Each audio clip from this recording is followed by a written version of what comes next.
The man accused of starting the deadly Palisades Fire remains in custody tonight after a court appearance in Florida.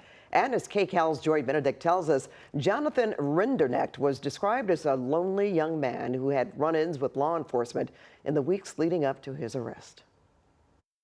Jonathan Rinderknecht in a red jail jumpsuit in a Florida federal courtroom. Prosecutors laying out information about his recent encounters with law enforcement. I'm not making any comments.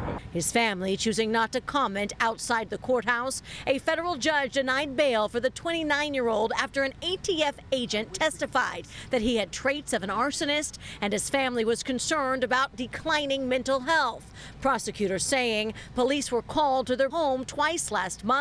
Once when they say he threatened to set the home on fire, and the second when there was a disturbance at the home and his father told officers his son had purchased a gun. This is so unfortunate. Hopefully he's not the one that have done it, but if he has, then he needs to be held accountable. Neighbors living in his former apartment building in Hollywood have mixed reaction to the news. Off camera, they describe a quiet, nice young man.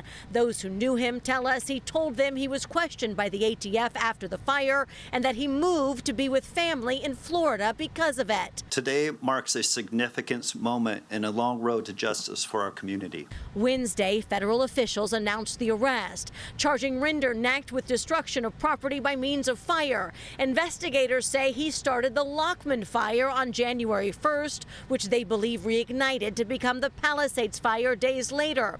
Court documents say Rinderknecht called 911 during the New Year's Day fire and during the call typed a question into ChatGPT on his phone asking, "Are you at fault if a fire is lit because of your cigarette?" ChatGPT's response, yes. This is so unfortunate. I mean, if somebody have done all of these disasters, if it's initiated by someone. And while investigators haven't released a motive for the alleged crime, the devastation is clear. 12 deaths, 6,800 structures destroyed, and a community that still struggles to rebuild. Rinderknecht will remain in custody in Florida until his next hearing on October 17th. If convicted, he faces 5 to 20 years in federal prison. Joy Benedict, KCAL News.